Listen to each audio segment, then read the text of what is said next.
The broadcast is now starting. All attendees are in listen-only mode.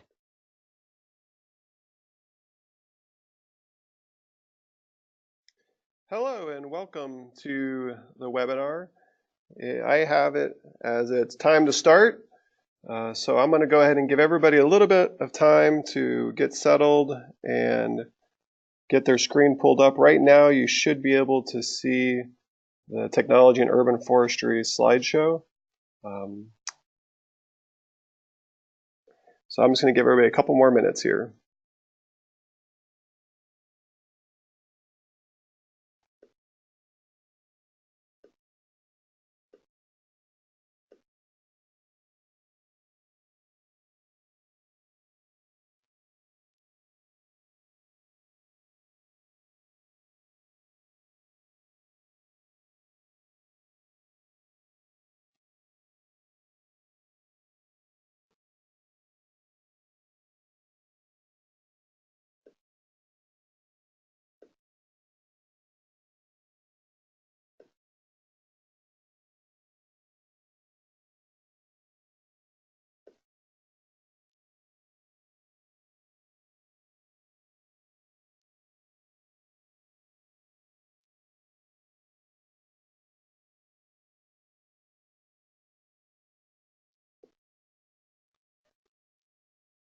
All right, let's go ahead and get started. So just so everybody knows, today is hopefully only a 1 hour webinar on technology and urban forestry. Hopefully that's why you're here. At the end, on the last slide, there is a CEU that will be provided. I am recording today's webinar, so if for any reason you have to jump off or you want to share it, I will send out a link to the recorded webinar at the end, along with a follow-up survey where I'd appreciate your feedback and your insights. Throughout the webinar, if you have any questions, please feel free to type them in the chat bar there. I'll try my best to give some time to answer those as we go and to hopefully leave some time at the end for Q&A. But if for some reason we run out of time, here is my contact information and the best way to reach me if you have any other questions or thoughts or insights. Technology is a really broad topic in today's urban forestry world. It's changing at a pace that is pretty much impossible to keep up with. But I hope today that we can use this hour to talk about some of the technology that Davey is using, both internally and externally with our clients. And just to give you a quick synopsis of that and some ideas, as well as some other pieces that I find particularly useful or particularly interesting in my day-to-day life. I'm trying to use the lens of what I find interesting and what I think can help urban foresters out there. So this is by no means a complete 100% comprehensive discussion, and it's not going to be super in-depth on any one piece of technology, because for any one of these things that we'll talk about today, I've easily sat in and have given 30-minute to 1 hour presentations on just one of the topics. So I'm only going to go into just hit the surface on several of them, and hopefully just pique some interest in ways you might be able to use some of this technology. So all right, so let's go ahead and get started. So here is the way that I want to frame our discussion today. Is I really think of it in today's world, there's 4 types of technology that help an urban forester. There's the idea of top-down and looking at the way that our urban forest is made up in our community. There's the bottom-up, which is what we actually see in our, on our day-to-day as we drive to work or as we walk around our urban forest. Then there's this nebulous cloud interface and all this cool software and all these neat websites that are released and can help us in our day. And then, of course, there's that all-powerful and encompassing device in every one of our pockets these days, the smartphone and the app world. So that's the four main um, ideas that I'm going to work our way through today.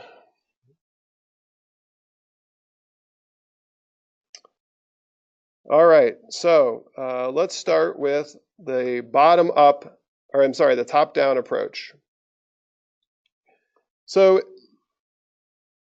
today, more and more, this idea of urban tree canopy analysis are happening.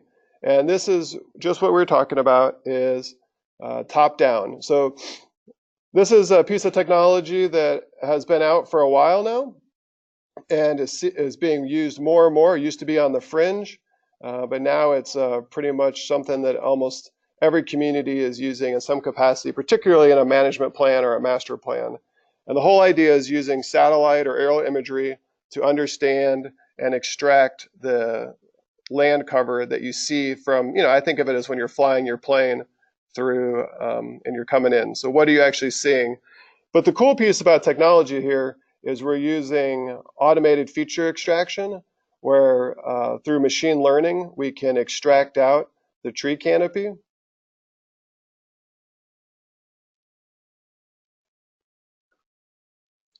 And then we use that to slice into dice.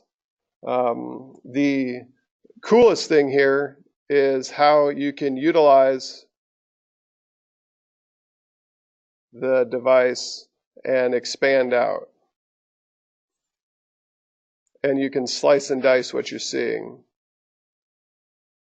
Sorry, I'm having a little bit of a tech problem here. Hang on one second. That's hilarious that the tech problem is happening on a technology presentation.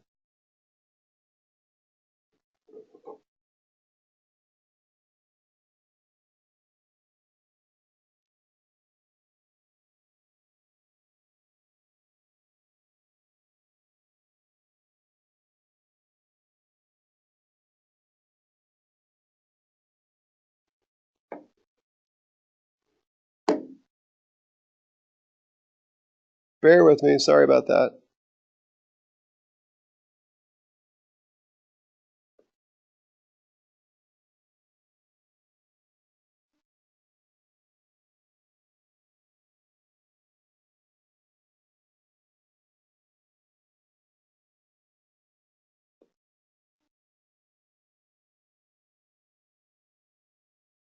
For some reason, the slide, you guys are not seeing my slides advance.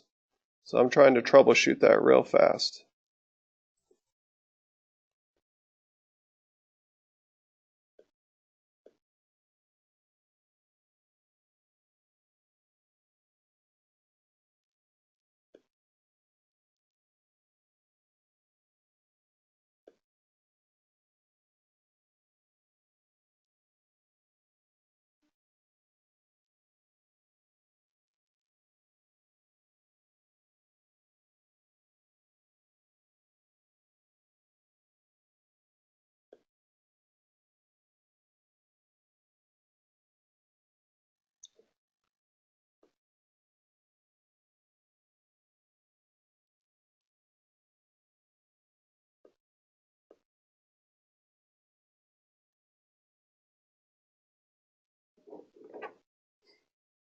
All right, I rebooted the sharing screen, so let's see if that's working.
All right, I think we might be back in business.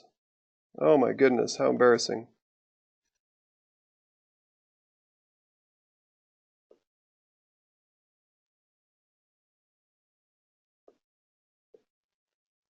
All right, now let's start this over, and I got some time to make up here, so I'm gonna have to go even faster. I really apologize about that. Um, I'll edit that out.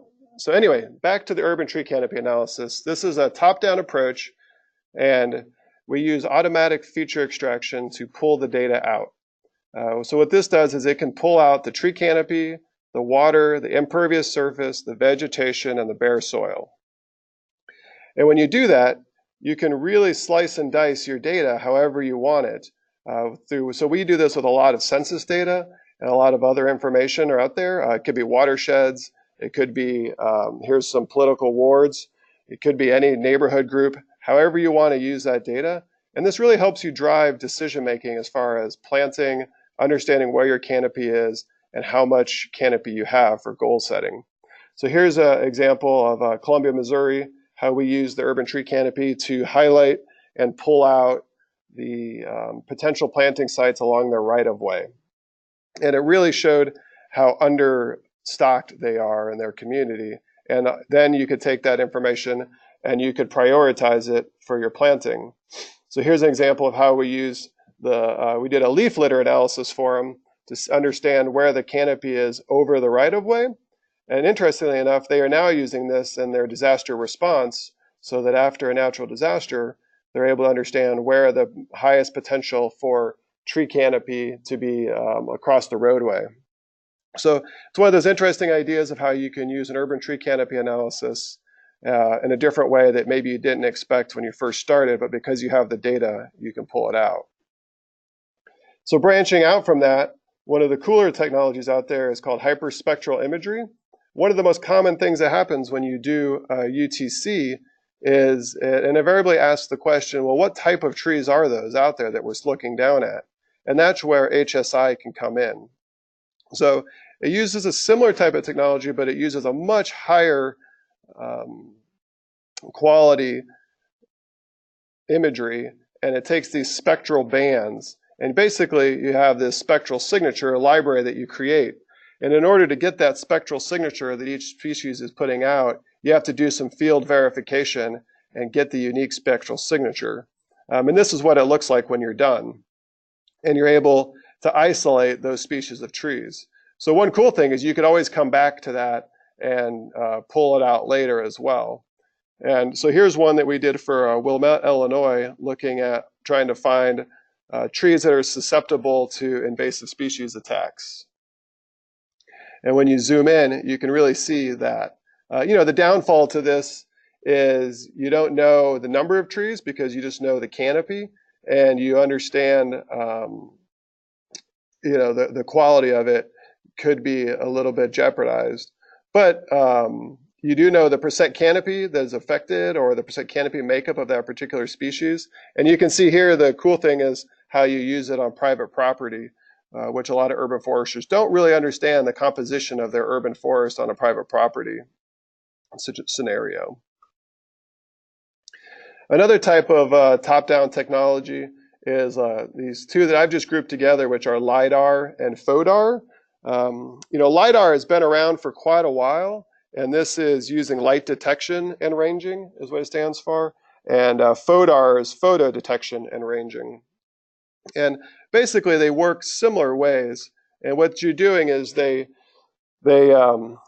use these sensors and they send out light, and the LiDAR sends out this light image, and then whatever reflects back kind of creates this 3D map of what it's seeing out there. FODAR works the same way, but it uses photos instead of light.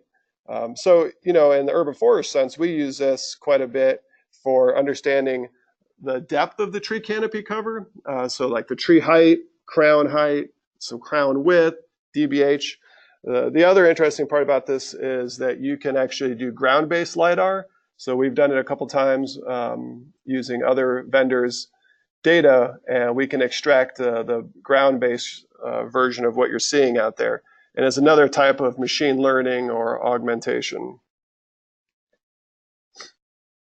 And here's an example of how those kind of go together. So this you can see on the left is what you're actually seeing, LiDAR, and then the FODAR of it. So pretty cool imagery, really, and not too hard to envision how one might be able to utilize it for your urban forest world. The final category on the top down is the idea of drones. And I don't pretend at all to be a drone expert. This is one that's changing rapidly out there, the same way that our cell phones are changing. It's really hard to keep up with the hardware side of it. And I think we've all have seen the cool images that drones can bring to us. So it's not hard to imagine using a drone to look closer at the canopy of a tree, or to do a quick flyover of a particular area. But I wanted to shed some light on some other opportunities that people might not be thinking about. So let me see if I'm scared to try this because of how it's working, but let me try it anyway.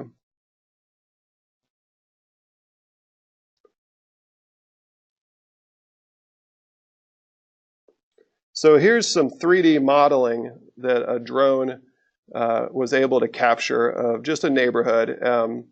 And this is pretty cool because you can really play around and see how it goes.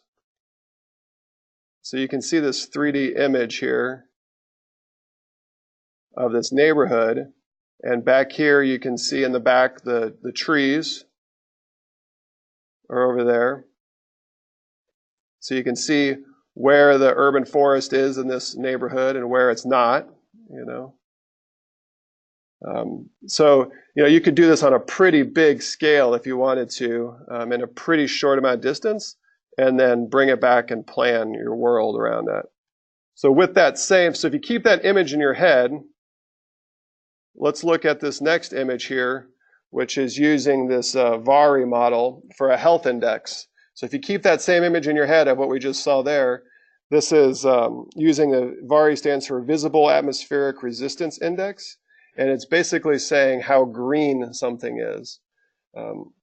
In the drone world and in this top-down approach, we're borrowing a lot of technology from agricultural world and from other aspects, maybe military or whatnot, where you're looking at large scales that's changing rapidly.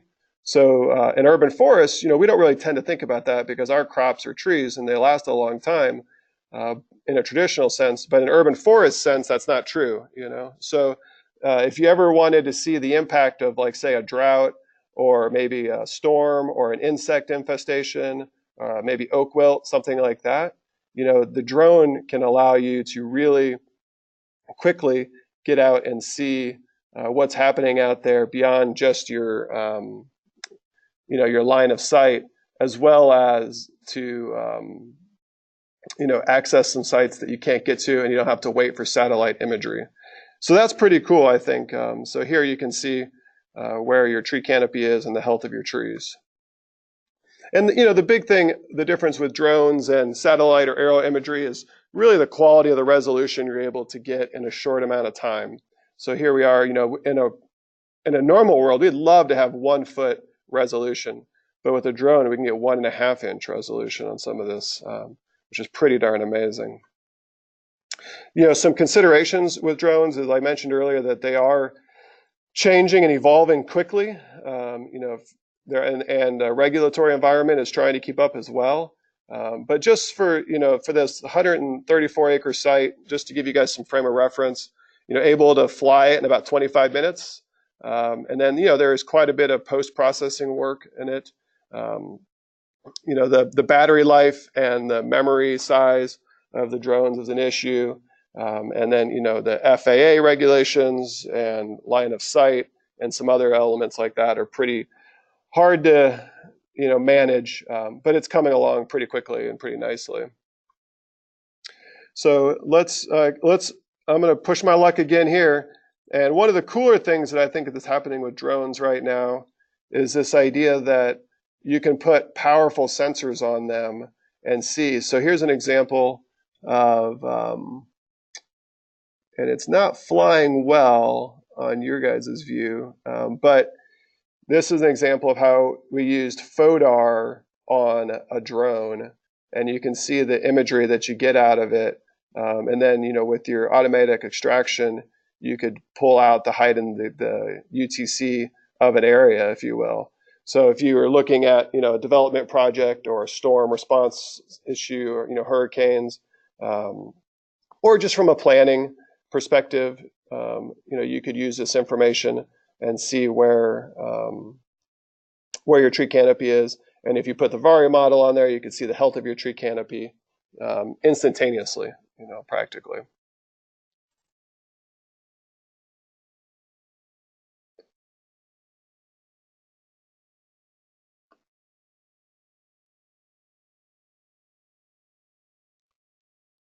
All right. So that concludes our top-down approach to some technology. I am interested. I'm going to try to ask you a quick poll question here, just based off of that, to see what you're thinking as far as those technologies and which might be most useful to you. So thinking that through in your day-to-day basis, in your world, would urban tree canopy analysis or hypospectral imagery or LiDAR, FODAR, or drones? And if this works properly, you should be able to select more than one option. I'm just going to give a couple seconds here to respond.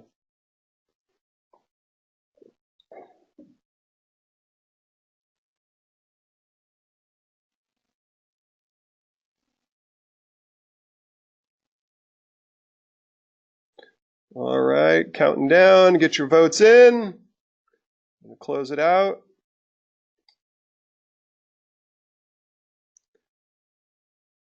Share the results here so you guys can see that real fast. It looks like UTCs and drones are, the most interesting to people, and then some hyperspectral and LiDAR. So, all right, now let's go ahead and move on to the bottom-up approach. And this is what I think, most of us in our day-to-day lives and careers that we've been working on are most used to. This is when we're working with the trees and what we're thinking about. So here's just some newer technology pieces that we're working on, that we're just monitoring. The first one is the idea of video tree inventories. So, it's pretty self-explanatory, but, the idea is that can we somehow use some ground-based video and use that to help us inform our public trees and what they are. So here's an example of one that we did up in Michigan. And, what we're doing is we're taking the video and then clipping it out. And our client here asked us to analyze how much vegetation is in front of the billboard structures. So you can see, if I try it again, you can see the video, and you can see there's a tree that pops up. The cool thing is you can take this data, and what we've been able to do is incorporate into our Tree Keeper software. So if it was a street tree there, you could always have that nice little video shot of what that looks like. So maybe at some point, we're not there yet, but maybe at some point we could use this for helping to verify tree inventories, or to maybe even do rough tree inventories of some sort, or augment or add to tree inventory. On a similar note is the idea of using existing imagery that's out there, so Google Street View. This is one some of you might have seen. It's called Registry, that Caltech was working on a while ago. They seemingly have abandoned the project for right now, but it's an interesting concept. And the idea is, if you can take existing Google Map, Google Street View imagery, and teach a computer to identify the trees, you could extract the trees, and then you would know what's out there. So we worked with them on this, and we did some quality control and some pilot project in Southern California to see the accuracy of it. And it's encouraging. I think the future is bright in this world. The downside to it is you have to wait for Google to update the street tree imagery versus the video that I showed a second ago, where you could literally go out and drive it yourself and pull out the same type. But the advantage is here is, this is widespread and it's everywhere. So if you needed a quick and dirty information, maybe this could help you with that. We'll see how it goes with the technology there, All right. The other one is MIT. They've been working on this idea of a green view index, which is really cool. And the concept, and they have this Treepedia. So if you just Google Treepedia, you'll be able to see what it is. They have a really interesting website there. But the idea is, so we talked about UTC and what the canopy is from the top. This flips that and says, what is the canopy from the bottom? So as you walking through the street, what percent canopy are you visually seeing from your perspective? So, thinking about human health, thinking about some of the, tree RX and some of that elements of being around nature and impacting you in an urban environment. So maybe we should be thinking of, instead of a UTC goal, sometimes maybe thinking about a green view index goal. And what do we want our residents or our visitors of our communities to be really feeling on the tree canopy percent, that really feel and see their tree canopy. So the way this works is it takes Google Street and they isolated out everything that's green, and then they're able to create this view index. So it's a little off, if you had a green canopy or a green sign, it would false positive that as a tree. But then you can field verify it, or you can verify it with your Google Street, just taking a look at it. And then, you can click on the individual parcel level and you can see what the individual parcel is, their green view index. So it's pretty cool. I haven't seen anybody take this and use it yet, to try to set goal setting around it. I'd be curious to see if people are going to, or how they see that expanding. But I definitely see it from a livability and a quality of life standpoint and a human health perspective. In New York, staying on the East Coast, bottom-up technology that I feel they really perfected it is this idea of a crowdsourced tree inventory. So they used OpenTreeMap and provided a whole host of training, and were able to, with confidence, get over 670,000 trees inventoried. And really the key to how they did this was providing a lot of good training and setting up a methodology that worked for their volunteers as well as the city. They didn't, interesting enough, they didn't use the software to collect the data. They used a different methodology because they found it to be too cumbersome and too hard for the volunteers to use. But they did use the software to report up. But I've seen a lot of communities try this without a lot of success, and this is a really good example. So I would encourage you, if you're interested in doing that, to reach out and just Google New York City street tree map, and you'll be able to find out more information. They have a really comprehensive website that can help with it. They did not have the volunteers do any type of maintenance or risk rating assessment. It was more about location and species and size of trees. And then finally, one of the more exciting and interesting aspects of bottom-up technology for urban forestry that we're a part of is this idea of Internet of Things, IoT. Who knows where this is going to go in the connected world? But we have our toasters connected and our refrigerators, and seemingly everything more and more is being connected. And I think all of us are aware that at some point autonomous vehicles are coming. So this is the idea of can we put sensors in trees and somehow utilize that information. The lowest hanging fruit that we're working on is soil moisture, soil temperature, ambient temperature. One that we're most interested in right now is the idea of tilt, thinking about trees that fail, can we better predict them, and how that rolls up. So, we have this idea of a cell phone app dashboard where you could get real-time updates and notifications, and then a more comprehensive roll-up. So the cool thing here is if you had sensors in your landscape, you could view that individual sensor, or you could roll it up into some combined metrics. We're getting a lot of really accurate data from it. And now we're trying to figure out how to use that data. Okay, so it says that, I think we could use things like soil temperature, obviously, for insect outbreaks, probably more accurately than what we have normally. I think we can use things like air temperature and soil moisture for drought monitoring and particular species of trees that are susceptible.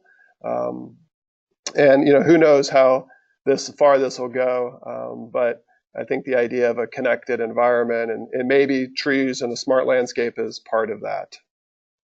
All right, so that is our bottom-up technology. And I'm curious now, I want to do another quick poll question similar to the last one, and just see what you think about those types there and see which one might be most useful for you. So I'll give a couple seconds here to answer this.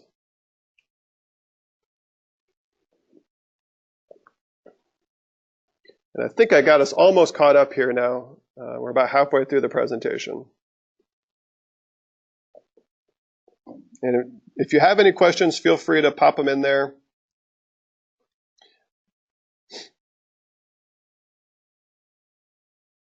All right, 5 more seconds for the poll.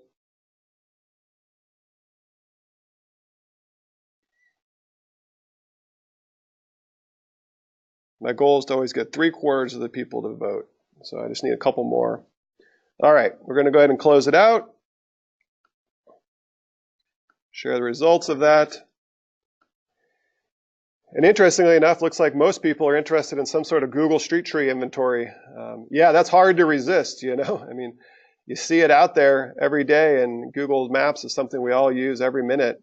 And it's like, oh man, if I just knew, if that could just help me figure out this. So that's great.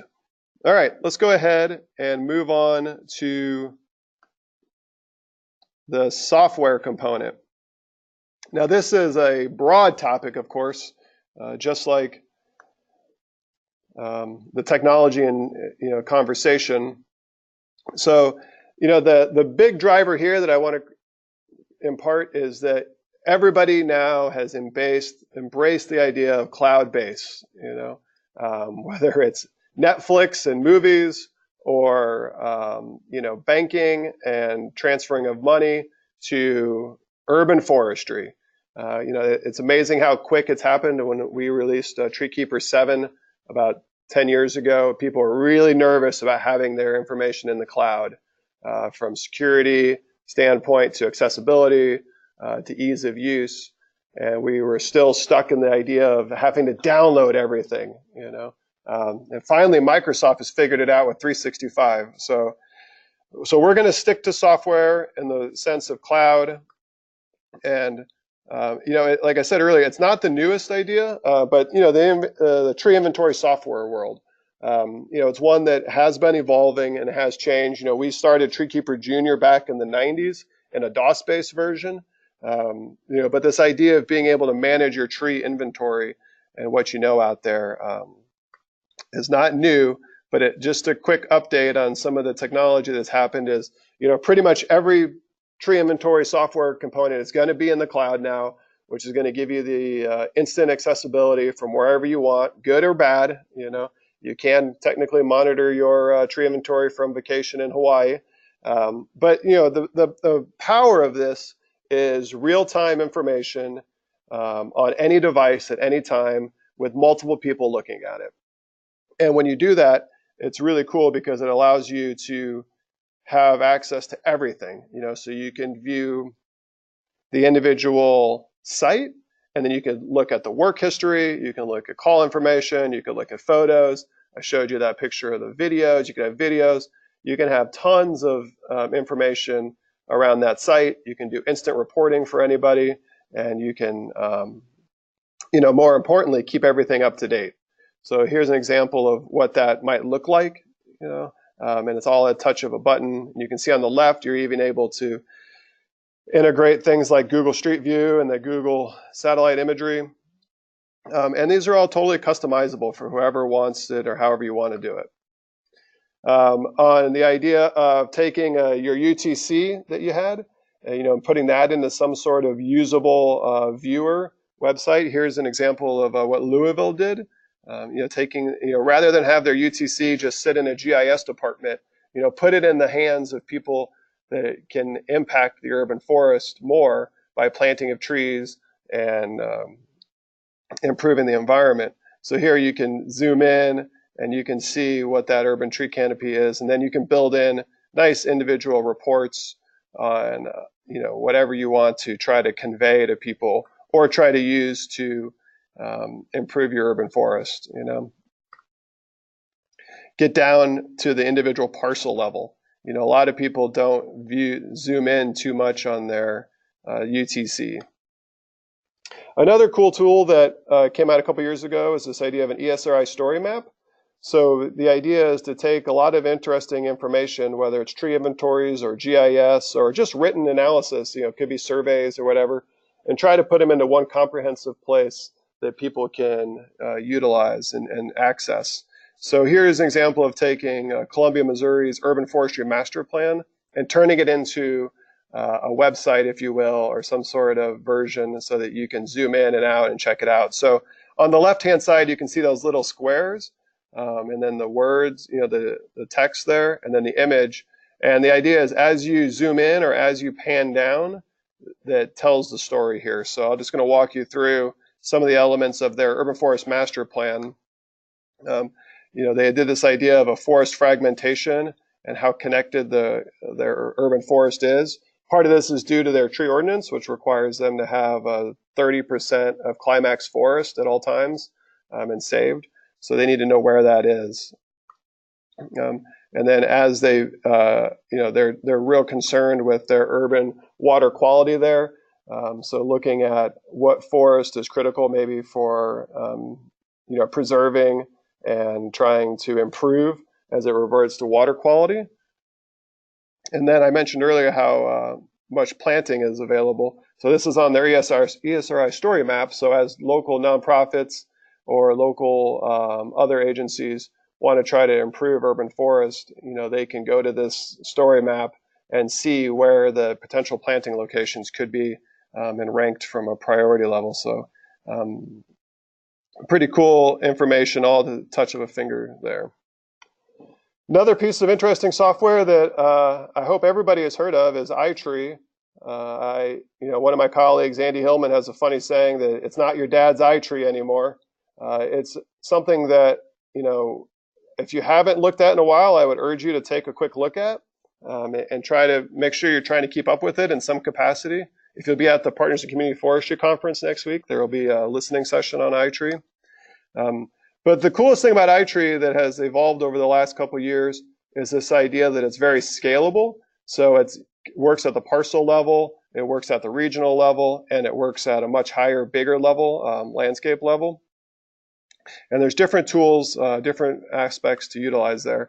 But the core hasn't changed. The idea is being able to quantify the environmental functions and services and put a value on that to help improve your management needs at whatever level you're at. So I just want to show you an example. Hopefully this works at how Columbia, Missouri utilized iTree.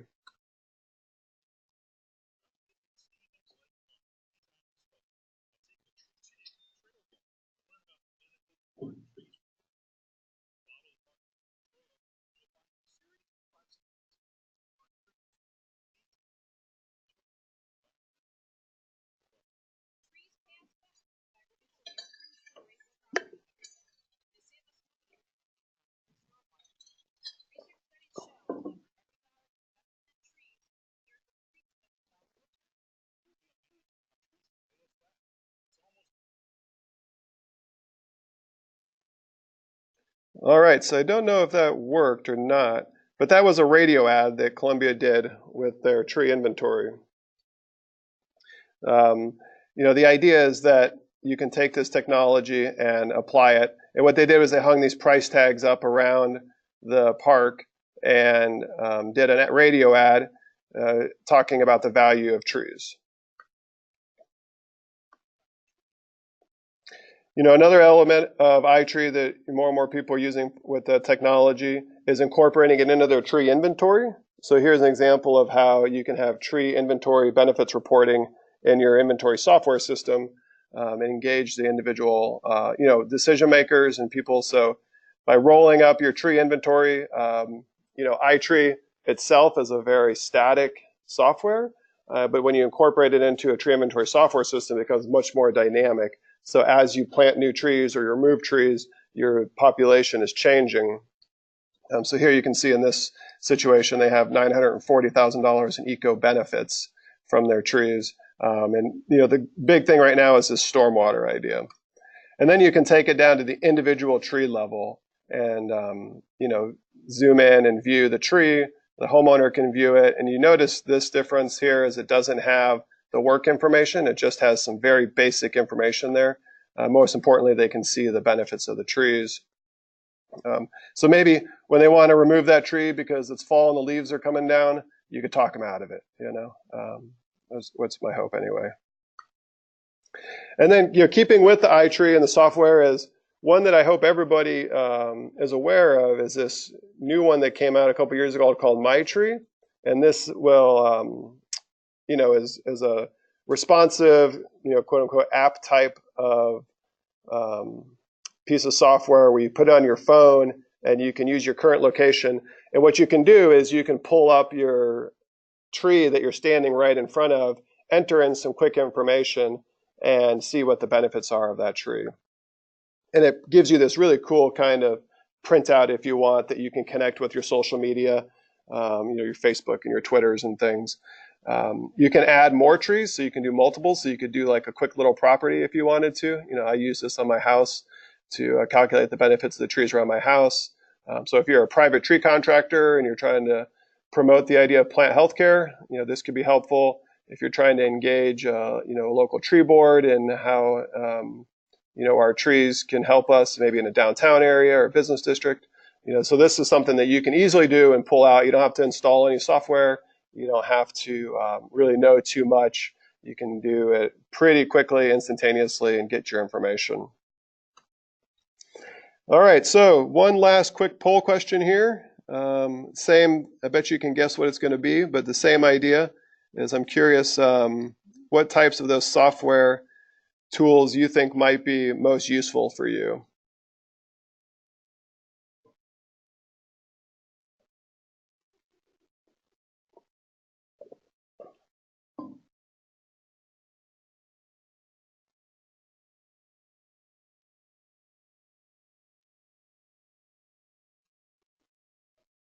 Couple seconds left. All right, I'm going to go ahead and close it out. And it's, interestingly enough, it's pretty evenly split. Everybody is interested in tree inventory software, ESRI Story Map, and iTree. So please go look at iTree. Please, it's super cool. It does some really neat stuff. All right, let's move on to the world of apps.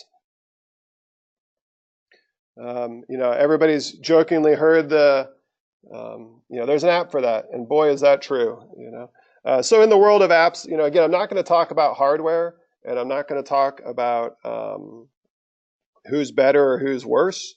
But I will just say this: when you're buying hardware, go ahead and get the one with the more memory and the faster processing. It's worth the extra $100 at the time of purchase. Even though they always try to sell you down for some reason, when you're taking photos and you're taking videos and you're using some of these technologies and you're trying to get good cell reception, think about that, and trust me, you will not regret it.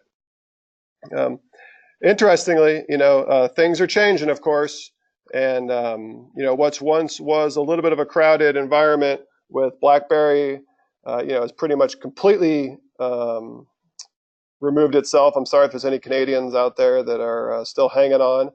Windows is, really far behind in this world, and I don't see them catching up any type. So really, it's down to, Apple and Android. The the big advantages here is Apple is a very closed environment. Because they build all of their own devices, that every app that you get on there is going to work on that device, and it's going to work on all of your devices, whether it's screen size or the speed, anything like that. The disadvantage of Apple, of course, is that it's more expensive, and so a lot of developers don't like to put something in the iTunes store because it costs them a lot more money. So Android is cool because it's much more flexible, and but the downside to that is everybody has their own version of it. Amazon had their own version with their Fire phone. Every Samsung has their version. Everybody has their own version, so sometimes apps can be a little wonky on Androids.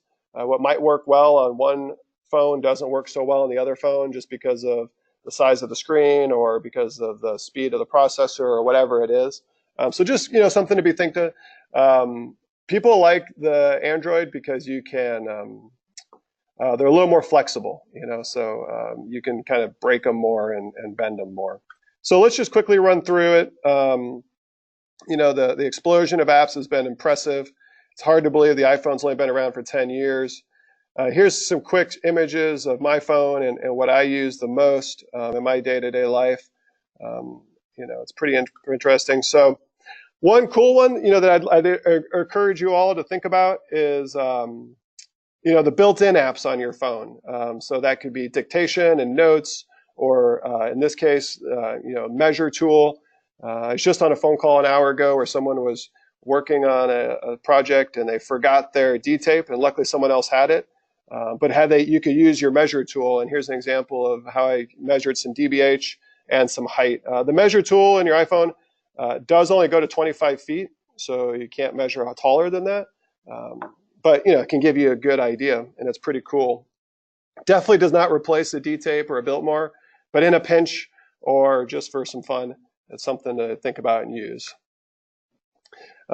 Sketch is a really cool free app that's out there that I like to use to help communicate what's happening. So it's cool because you can take a photo and then you can mark it up. I imagine the number one use of this is for memes, but in the urban forestry world, you can utilize it, and it's cool because you can email it out to somebody, or if you save it as an image, you could put it into your software system as well. And it's all connected and linked, and it saves both locally and in the cloud. Arbor Day has a really cool tree ID app out there called Leaf Snap. I believe it still only works on the iPhone. I'm not sure if it's on Android yet. And the way this works is through similar spatial recognition, and it allows you. The downside is you have to take the actual leaf off, and you have to put it on a piece of white paper, and then you have to shoot a photo. But it gives you this options that it could be. So you can see here this Norway maple that I took a picture of allows you to get some, I know it's not a Shumard oak, but it helps you identify your trees. Texas A&M has a really cool tree risk assessment app out that's free to download. You just go to their website and you can download it or find it in any of the stores. And this is super sweet for urban foresters. It's primarily around a storm response, but it allows you to drive around and use GPS in your phone and inventory trees that need assistance right away. So storm damaged trees. You could use this on your daily. Everybody should be doing an annual level 1 assessment of their trees. So you could use this annually if you wanted to. I see it more from a storm response perspective. And then once you get all the data, it does create a cool map. It allows you, this idea that you can export out the tree so you can share the individual tree. So if you want to send that to your work crew or to your contractor, you can, and it'll give them a GPS location and a description of what you want. Or if you want to have the whole list of trees, send them out for an inspection later, or maybe you want to do a level 2. That's pretty slick. Exports it out as an Excel spreadsheet. Staying with Texas A&M, they have another one that they just released a couple years ago. It's a tree inventory tool, so it's a free tree inventory tool. I get asked this a lot: is how can we do a basic tree inventory? And this is the best tool that I've seen out there for that right now. If you want to try to do something without having to write your own program or buy anything, it's pretty basic, but it allows you to get your information that you need. Maybe I couldn't imagine doing a whole city, 5,000 trees this way. But if you wanted to do like a little pilot project of a downtown, or if you wanted to empower an HOA to do something, or you wanted to, figure out like a historic district, some kind of partial inventory, maybe build your case for how you could use a tree inventory. This is a good example of how you could do that. Virginia Tech has a really sweet free tree ID app out there. Our inventory crews use this a lot for helping them. It takes what we learned in school, the dichotomous key, and it takes it and walks you through how to identify trees that way. So the idea, of opposite and alternate. So it works that through with some really good high resolution images. Not 100%, but pretty comprehensive. Here's one that I love. It used to be my favorite app, and it's Michael Durr's book. Unfortunately, it's not supported anymore. So this is where I like to warn people that apps are great and we can get dependent on them, and they take a commitment from the developer. So this one doesn't work anymore. I actually have an old iPad that I'm purposely not updating the software because I still use this app on it. Drives my wife nuts, but that's all right. But this is cool because it takes that $150 book that we all love with all of his stories and all of his images and puts it on your phone for you. And one really cool element to this app, I shouldn't talk too much about it because it doesn't exist anymore, is you can tag favorites. So when I'm traveling and I find a cool new tree, I'll tag it as a favorite, and then I can reference it back for future recommendations or what have you. So if anybody has a good connection to Durr, I've emailed him and he says he's not going to update it. I think it's on his publisher to do. I'd love your help in trying to get this updated. Some more examples of screenshots from his cool app. One that I hope more people would try to adopt and try to use is this Healthy Trees, Healthy Cities that the Nature Conservancy put out about 2 years ago, I think, maybe 3. I use this for tree planting groups. So when you have volunteer tree planting groups or you have volunteer effort and you want to try to engage them in the idea of maintaining the trees after they're planted, it's really sweet. It's easy. You can kind of use it as an inventory tool. But the idea is that whenever somebody goes back and waters a tree or prunes a tree or mulches a tree or inspects a tree, you can log the activity here and write some notes and even send it out and help other people know what needs to get done. Hey, this tree needs to get watered.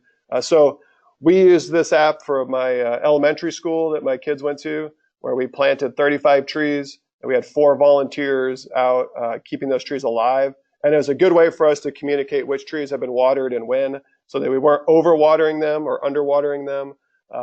It's obvious the mulching ones, which trees need to get mulched. And it was cool. So it was a way for me to share some of my arboriculture skills with, engaged PTA members and use technology to help make sure their trees are thriving. Purdue has a cool app out called the Purdue Tree Doctor that helps you diagnose insects and disease problems. This is where I like to say that, it costs $2. Oh my God, $2 for an app. I should do a poll question as to see who would actually pay that. So let's just all get in the mindset that it's only $2. That's like half a coffee. It's worth it. Even if it sucks, it's only $2. Like, let's just get over the idea that everything has to be free. A lot of times paid apps are worth the investment, I've found. So this is a good example. It's got lots of really good high resolution photos about all sorts of insects and diseases. You can start at the tree or you can start at the insect. Another app is this Forest Pest Insects. This is following on the Michael Durr idea of taking a really awesome reference book and turning it into an app that is searchable and indexable with good high resolution photos, something that is great. All right, so that's just a rundown of the apps, and we're coming up on the hour. I purposely didn't talk about social marketing or social media. I'd just like you to think about if you do use that, think about what your primary target's going to be and how you're going to utilize it best. Are you going to another business? Do you want to try to market your trees to another business, or do you want to try to market to consumers? Thinking about that element. Obviously, remember everything is out there forever. So it's traceable. Good luck working through your PR communications department to make that happen. So with that, we're up on the hour. I really appreciate everybody's time and bearing with me for that first 10 minutes of technology fail. What I'm trying to do here today is to just help shed some light and some information on a lot of technology. Any one of these could be an hour-long presentation. I've done those on UTCs. So quick review. We started with top-down technology, looking at urban tree canopy analysis, hyperspectral imagery, looking at LiDAR and FODAR and drones, and the way that the urban forest looks from the top. And that information is changing rapidly, and we have the ability now with drones and some other applications to get a much quicker snapshot on it. We no longer need the NLCD data, which is 30 meters. We talked about bottom up, what we see when we're walking through the urban forest, the idea of video tree inventories, the idea of using Google Street Maps or bird's eye view, the idea of using some machine learning through MIT or Caltech, and then the idea of Internet of Things, and connected environment there. So technology is changing pretty quickly along that element, and machine learning is only going to get better, artificial intelligence. So I'd say stay tuned there, and if you're interested, reach out. We'd love to partner with you. And then the idea of software, tree inventory software is getting so much better, so much faster, so much responsive. We can do a whole host of things with that. iTree is changing and evolving with us as the industry is. It's really cool, whether you need to use it on your phone, need to use it in a landscape grant project or not. It's pretty exciting there. ESRI has their story map out, which is great for helping you to tell that. I didn't mention things like Weebly and some other free tools to develop your own websites, but it's really evolving and it's really cool ways. And then finally, apps. I could have gone on forever on apps. Everybody has their personal ones. Some that I really enjoy and use are Sketch and the tree IDs types and the insect IDs. When I'm thinking of technology, I'm trying to think of tools that can make my life easier and make me smarter. I'm not trying to be a technologist. I'm not trying to be perfect at everything. So hopefully today was a little piece of that. So I appreciate your time, and in the interest of and time, we'll go ahead and end the session here. So here's your ISA CEU code and my contact information. So if you have any questions, feel free to reach out. And I will send out a recording of this webinar to everybody, and hopefully you can share it and you can reference it back if you need to. But all right, well, thanks everybody. I hope you have a good day.